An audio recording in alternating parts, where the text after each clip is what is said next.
All right. Peace and greetings, YouTubers.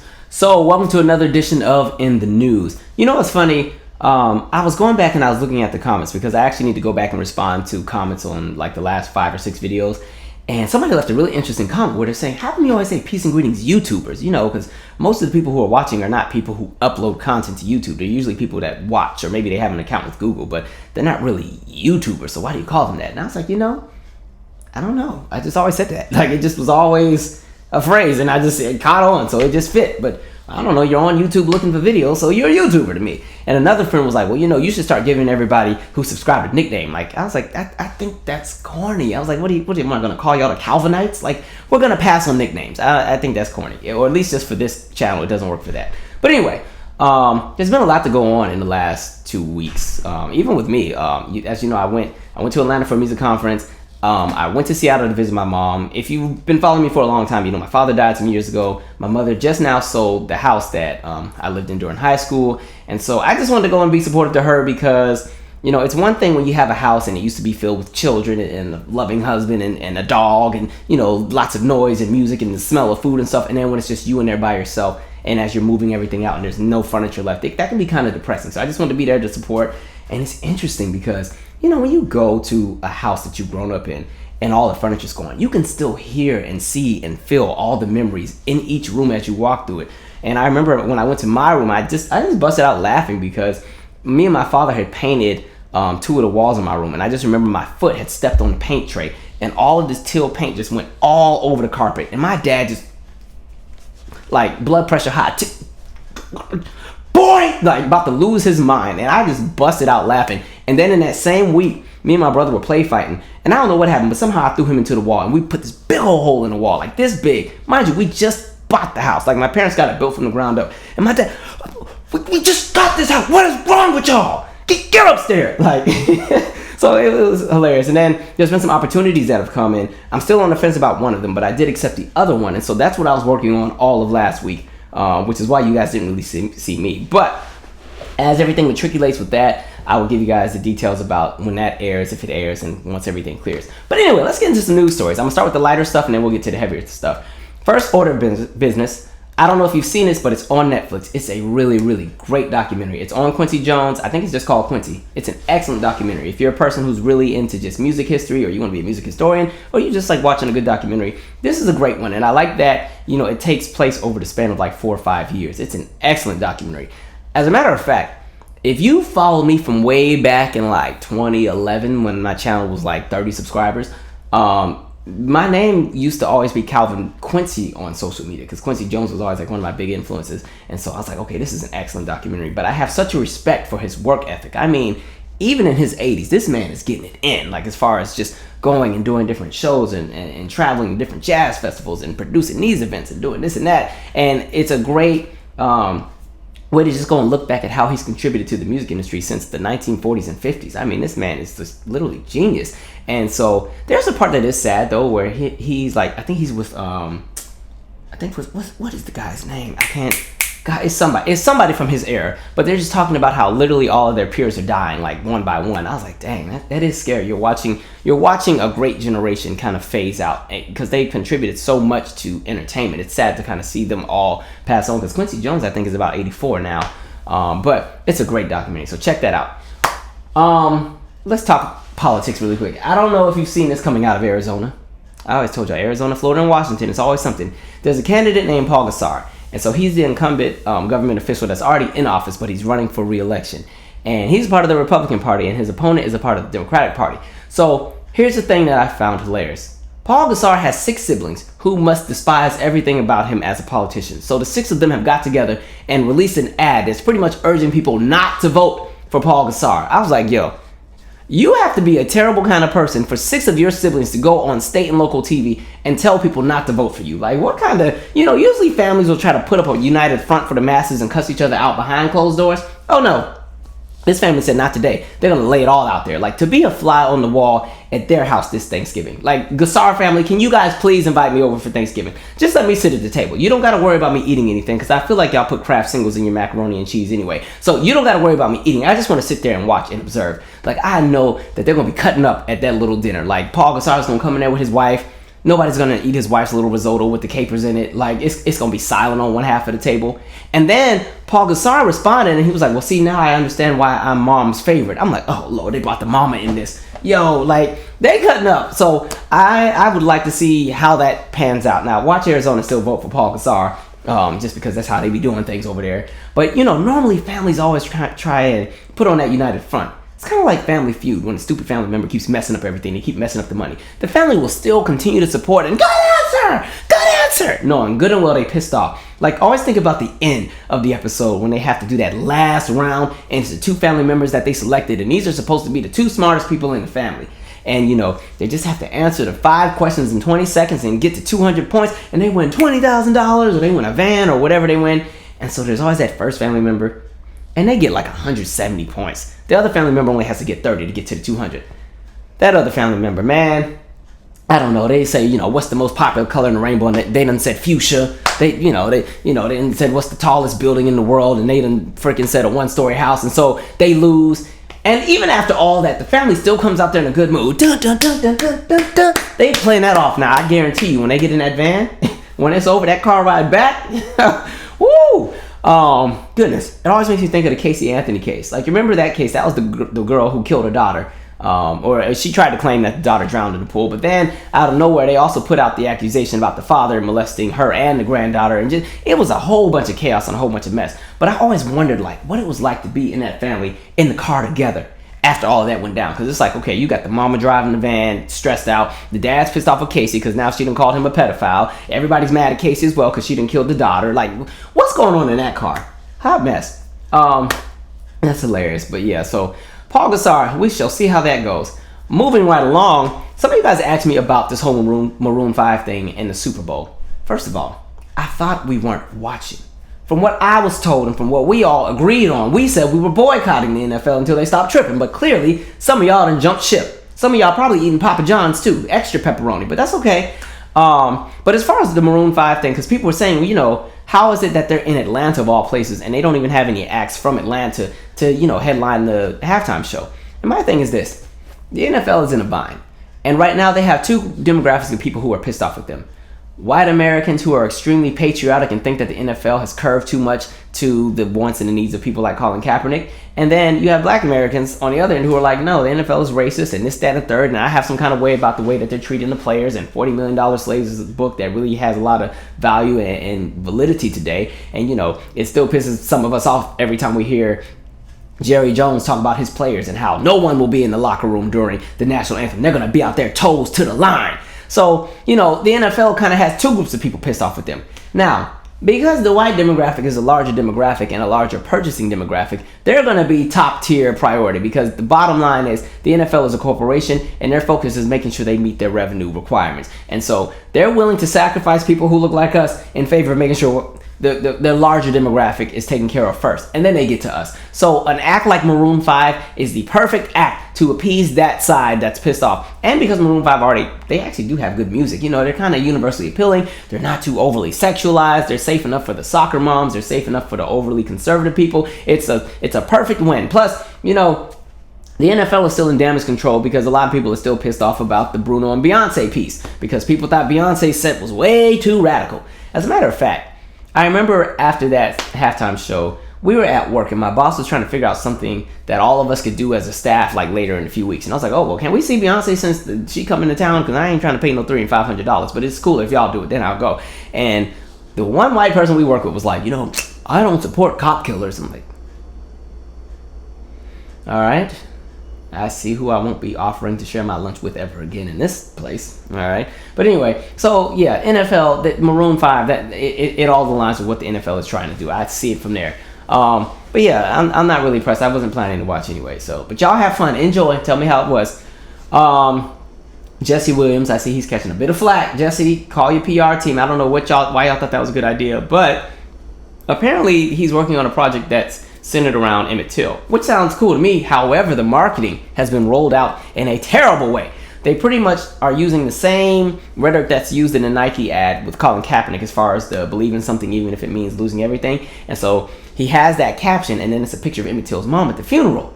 And I'm like, oh no. And then there's another picture or another ad, And there's another one with Emmett Till's mom crying. I'm like, no, that's not how we do this. Here's my thing. I think it's a great idea to bring awareness to Emmett Till's story. However, you never sensationalize black trauma for profit. You know what I mean? And the thing about it is, I already have my opinions with Nike and Colin Kaepernick, and I think some people kind of misinterpreted where I was going with the Colin Kaepernick video, because they thought I was praising Nike and thinking that it was like a God's gift to man. I was like, no, it wasn't, because Nike, if you don't know, Nike is still giving a whole bunch of money to a lot of very terrible groups that do and endorse laws that oppress certain groups of people. So I have an issue with that. But, it's just in poor taste to do that. Plus, you saw that there were a bunch of memes and stuff people were making with the Nike Colin Kaepernick ad already. And so for you to kind of, I know he was trying to bridge the gap and try to make everything connect. It just didn't come out the right way, and it came out in poor taste. It's almost like when Madonna had the Rebel Heart album, and she was trying to promote her album, so she took a lot of public figures who were leaders like Nelson Mandela and Martin Luther King, and a few celebrities like Marilyn Monroe, and the marketing was like kind of this image of like ropes and stuff that were wrapped around people. So she had these pictures with like ropes around Martin Luther King's face and Nelson Mandela, and she's trying to say, these people were rebels because they stood for something. And a lot of folks were like, no, what you're not gonna do is sit here and sensationalize, Nelson Mandela or Martin Luther King so you can push a few albums, So it's kind of in that same boat. So Jesse, just call your PR team. Y'all gotta have a different approach. Go back and try again. What else is going on? Oh, goodness. I have a lot of stuff written on here. I'm trying to think which I'm going to talk about first. Okay, I'm about to get a little bit heavier. But first, let me start off. Somebody did ask me what did I think about Tiger Woods winning his 80th PGA tournament. Okay, cool. That's what I thought. Listen, Tiger don't claim us, so I ain't too pressed about Tiger. But I still will say this. I'm still convinced that when his ex-wife knocked him upside the head with that golf club, that changed how he played the game forever. It did something to that equilibrium, and he was never the same. They can talk about back surgeries and everything else, but that time in 08 or 09 when he got whacked upside the head with that golf club, he was never the same. That's my theory. So, kudos to him for winning, but, it is what it is. But, it's always good to see somebody make a comeback. Nivea. I wish BET would have actually aired this on the network, because y'all showed nothing but Martin reruns all day anyway. You could have sacrificed one Martin episode to put this special on instead of airing it online. There's a great special called Finding Nivea or What Happened to Nivea or something like that. It's on BET's website. It's actually a really good interview. I've never really known too much about Nivea. I remember some of her songs. If I had a favorite Nivea song, it was a song called Breathe that was off of the Complicated album. I liked Breathe. The OK remix was pretty good because it kind of had that Mariah Carey breakdown vibe to it. I liked, she even has a little ratchet song called Parking Lot, like maybe at the McDonald's parking lot. I used to like that too. But anyway, she talks about just her experience being a mother in the music industry, and a single mother at that, because she has 2 children with a dream, and I think she has 2 children with Lil Wayne or something like that. Just know she got 4 kids, and some of them are about Lil Wayne and some of them are about a dream. And she just talks about how the industry had so many layers and hurdles and cons, and it just kept working against her. It's actually kind of sad to watch, but it's just interesting. It gives you a lot of insight to how many people are treated in the industry. It's actually a really good watch, so I would say watch it. Somebody was saying that she had a stroke. I don't know if it's true. I have to go and look it up. But, if she did, it's crazy how your health can transform overnight. It's kind of a scary thing. Like one day you're just living your best life, and then the next day something crazy happens, which is why I always say it's really in poor taste to make fun of people when it comes to how they look physically, if it's something that they can't control, or if it's something that they can't help. You know what I mean? Because to be honest, everybody is just one car accident away from being a 3 a.m. infomercial. So I'm like, it's always in poor taste to try to mock somebody for how they look if there's something that they can't control. So I was reading the comments, and a lot of people kept talking about what was going on with her mouth, because something down here is just, it's different. And so I'm like, well, maybe that would be the stroke. Maybe that's the stroke. And some people are like, no, she's on drugs. I'm like, okay, listen, it's not my place to judge. I don't know. But, it's in poor taste to try to mock people for how they look. I think that's tacky. Unless it's Sarah Huckabee Sanders and it's that eyebrow. Now, that's something different because she can fix that. But that eyebrow, like I said, it gets higher and higher every time she goes and does a press conference and lies to the whole country about some more terrible stuff that the current administration is doing. So that I can't excuse. I'm going to call her out every time because she's lying on behalf of the entire country, and it's detrimental to everybody. So I have a problem with that. So she's not exempt from getting told about herself. But no, that was an excellent documentary. I wish it was a little bit longer, but it was really good. I went and I saw Fahrenheit 11/9. My goodness. Let me say this. I have to literally apologize to everybody in Flint because I realized I have never really made a full extensive video sharing my 2 cents about Flint. I've talked about it in a few videos, but I've never really just sat down and just dissected the subject of what's going on with Flint and the water crisis. And honestly, it's because, to be honest, I was not as informed as I thought I was about that subject. And when I saw this documentary, it was the most disturbing thing to witness. I was like, this is crazy. It literally will make your blood boil if you go and see this documentary. Now, the documentary is about a bunch of things. It's about, why Michael Moore believes Donald Trump was elected. It talks about the plight of working class Americans. It talks about the Second Amendment and the gun law. It goes and it talks about a bunch of different things. But the part that stuck out to me was just everything that went on with Flint. I was like, this is crazy. So if you're like me and you were not as well versed into what was going on with Flint, long story short, Michigan has this bootleg governor named Rick Snyder, who's kind of one of those people who's in bed with all the business folks. And so, as you knew, or if you didn't know, Lake Huron, one of the Great Lakes, was the lake that served as Flint's water source. Governor Snyder and his boys decided, we need to make a new pipeline. We need to make another pipeline. Not because they needed one, but just because his friends needed some more. They wanted some more revenue. So start a new project. Boost the economy, okay? That's how FDR was able to pull some of the country out of a hole. Like, literally, people went and dug holes, and that was the job. And then somebody else would come and fill the hole back up. So that was one of the things that many people were given to do as far as a job opportunity during the New Deal. Except for black people. We weren't allowed to be a part of that, just so y'all know. But anyway, so he does that. And the problem is, while they're building the new pipe, they got to shut down the other pipe, allegedly. So they changed the water source, and the water source goes from Lake Huron to the Flint River.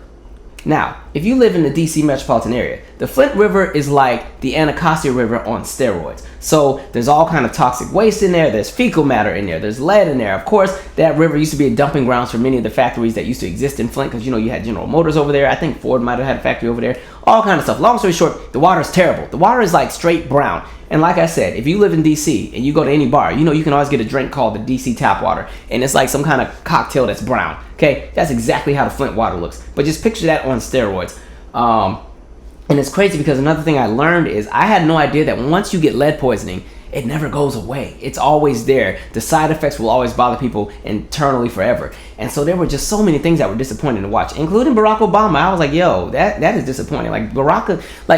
My perception of Barack Obama over the last 2-3 years, like, if I had like a glass or an ice sculpture, it's just been getting chipped away like each day. At this point, I'm just holding on to the symbolism when it comes to Barack Obama, because when I start looking at policy and stuff, I'm like, man, what you doing?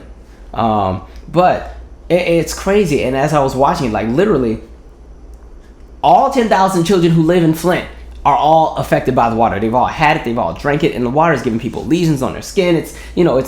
It's showing like kids are having behavioral problems because it's affecting what's going on with their brain. People are having health issues because this water, it's not just about drinking water. It's not just about them getting bottles of water. This is the water that they're bathing in. This is the water that the hospital uses. If you go to the dentist and you got to get a filling and they spray that cold water on your teeth, it's that water that's going into your gums. And then it's all of that. That's the water you're feeding to your pets. And the worst part is when they switched that pipeline over, the people didn't even know about it.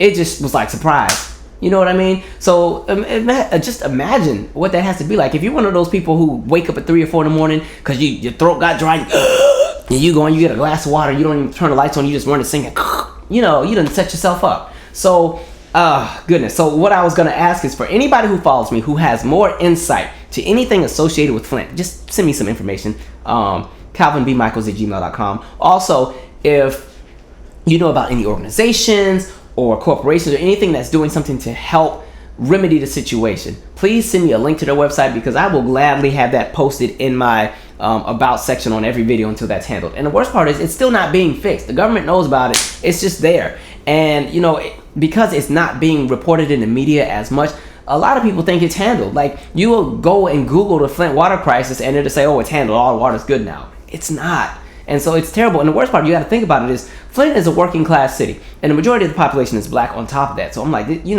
it's sad to see people who have to struggle, and literally not be protected by the same government they pay taxes to. And a lot of people were saying, well, how come these people just don't move?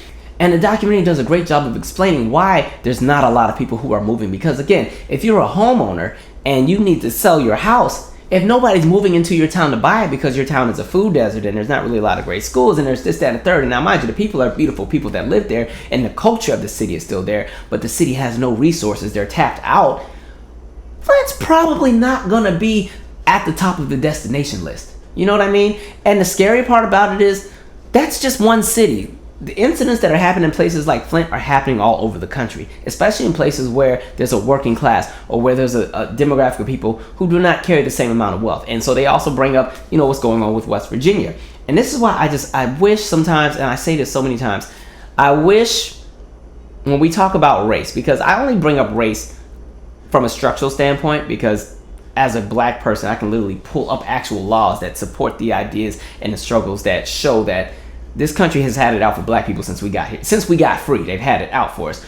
But, there is a huge population of extremely poor white people who have it even worse than black folks, which is interesting because they didn't have any of those policies working against them, but they're still in a position that's 10 times worse off than some black people as a collective.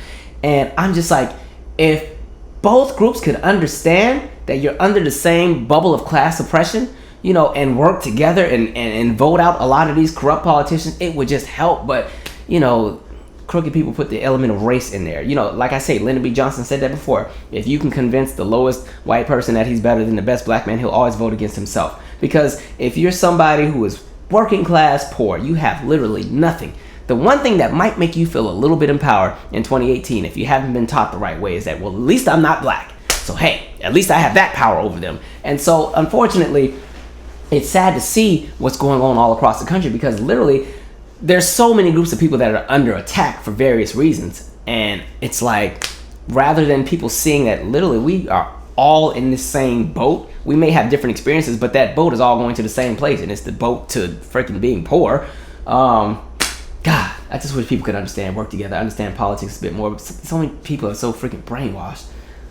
Anyway, but that's that. So it's a really interesting documentary. Go and see it. The media is having a field day because apparently it bombed, so they thought that was a dope thing. But I mean, it is what it is. What else do I have written down on here?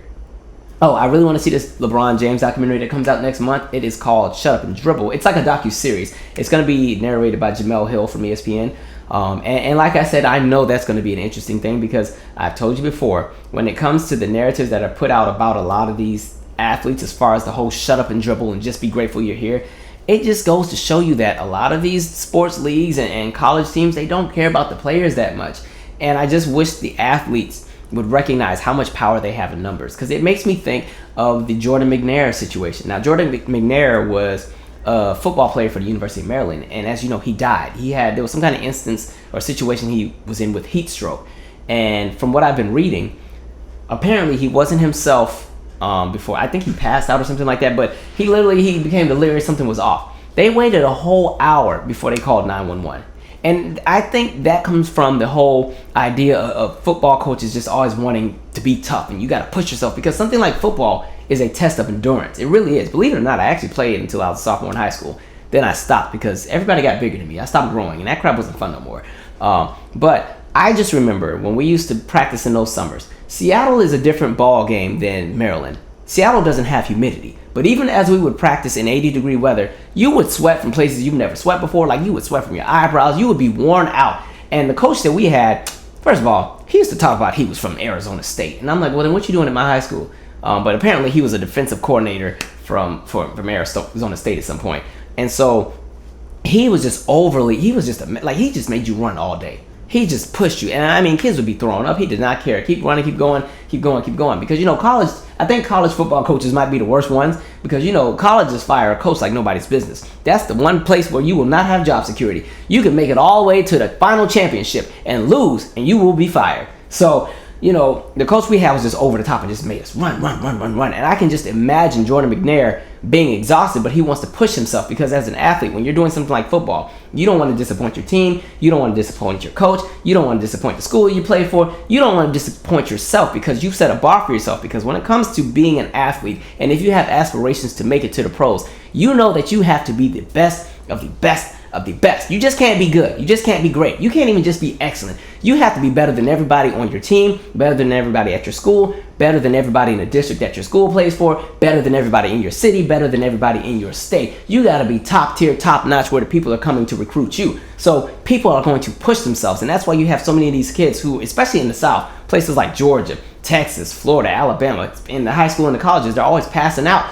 because they're practicing extremely hard in 106 degree weather with a heat index of 115.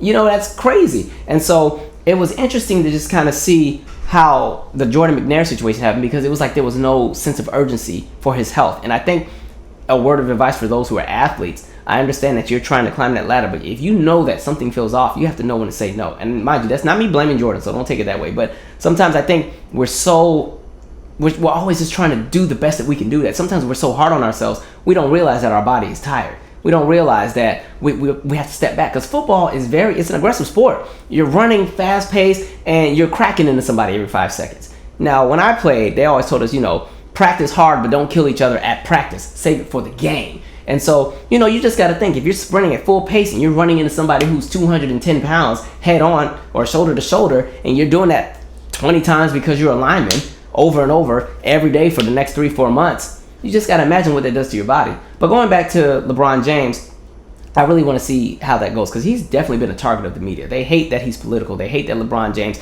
does stuff in the community. Even with him opening that school, they couldn't wait to run and say, well, you know what? He's not even paying for the school. It's coming out of tax dollars. I'm like, yeah, it's a public school. That's how they work. But anyway, that's that. The last thing I was going to talk about, and I'm going to try to not be super long-winded, because this video is already probably longer than 20 minutes at this point. I saw this on Twitter during the weekend. And so there was an individual who I actually went to school with. We used to live in the same dorm. He was talking about the the African American Museum of Natural History and Culture.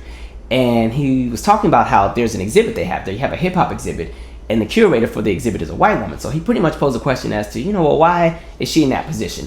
And the way that I looked at the question was, okay, it's cool that she's in a position, but there weren't any other black curators available. That's how I looked at it. So here's the thing. I watched everything unfold, and I think what was the most disappointing was I saw an influx in a wave of black people go out of their way to say some of the most anti-black things to justify why the woman was there. Now, here's my 2 cents. I have no beef with the woman who is in her position. If she has the accolades and she's earned it, cool. However, you have to think about the experience of being a curator in the world of museums. There's not a lot of positions that are already open, especially for people who are black. For that woman, she can probably work anywhere she wants in the country as far as a museum and be a curator if she fits the credentials for what they need. When it comes to people who look like us, who fit those same credentials, then, things need to be considered. We need to go and we need to do this. It's almost like Michael B. Jordan and the whole Superman thing. As soon as people even heard that he may possibly be Superman, people are like, what? Absolutely not. And so it's not even a matter of if he's qualified or not. It's just people are comfortable with the idea of Superman being the Superman that they grew up on. They've always known Superman to be a white man. And listen, to be honest, I can almost understand why they feel some kind of way. And that's funny, because it's a fictional character. It's not even a real person.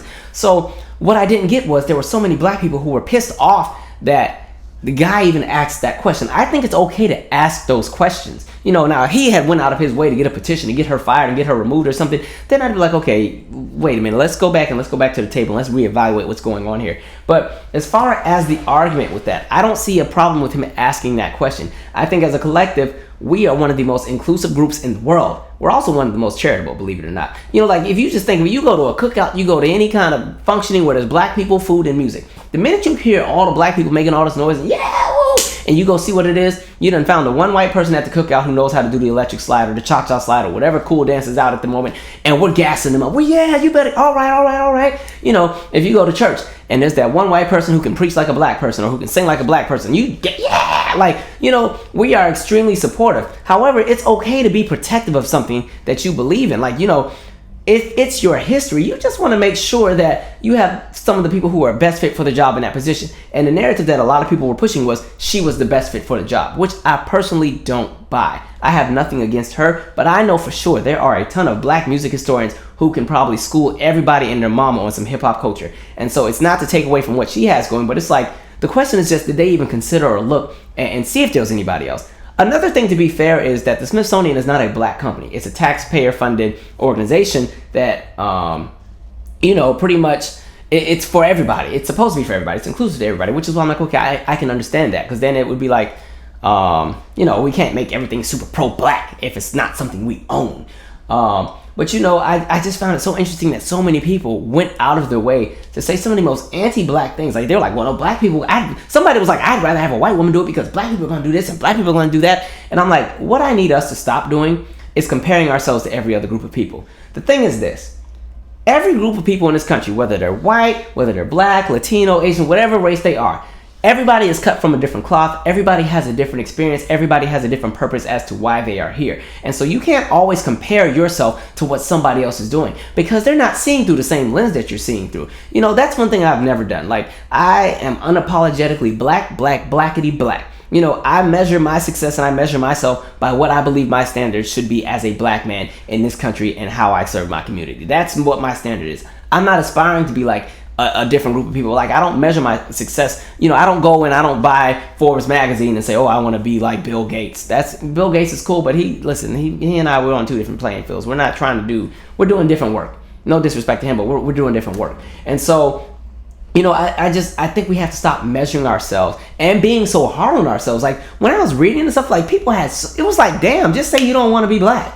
Damn, like, my God. It's just, there were so many people who, it wasn't even coming from an educated standpoint. It wasn't even coming from a place of being reasonable. It was literally just, it was like, they felt that this woman needed so much protection. And I'm like, not to be rude, white people are good. They don't need our protection like that. They're going to be okay. I promise you they will. And to the white people who follow me, I do appreciate y'all for riding with me, because y'all have to sit through these conversations sometimes.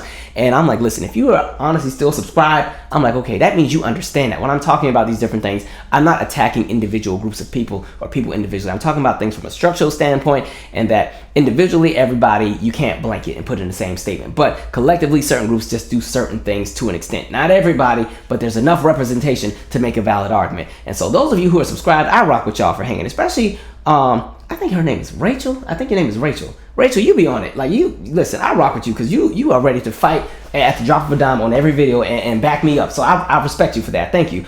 But I was really disappointed with just how many people felt that there were no black people qualified to be in that position. And again, it's nothing against the woman doing her job. If she's done the research, if she's living the culture, it is what it is. However, it's just, it's okay to pose those questions. You just got to be protected, because the thing that I see when it comes to allies and people who support a cause, here's an example. I think allies sometimes have to recognize that they can take a back seat. If you follow me, I'm really supportive of black women with a lot of things. I feel that, I'm the first one in line at the fight, ready to shut down some stuff in support of black women. However, if I were ever invited to be on like a panel to discuss the plight of black women in America, I'd probably turn it down. Why? Because no one can tell the story of a black woman better than a black woman. Even if I had the most research and I have the empathetic spirit and I can align and support, at the end of the day, I'm still a black man. And to an extent, I'm going to have a privileged lens and a privileged experience and a privileged viewpoint that I may be unconscious of, because as a man, there are just some things that I'm privy to that women are never going to have access to, unfortunately, in this country. Now, it doesn't mean I'm going to have the same access as white men, but I'm definitely going to have access as a man. On top of the fact that I may have a male chauvinistic viewpoint that I might not even know about unconsciously. And so that's something you have to be careful about, because then it makes me think of somebody like Rachel Dolezal, who was the woman who said she was transracial. She identified as black, even though she was a white woman.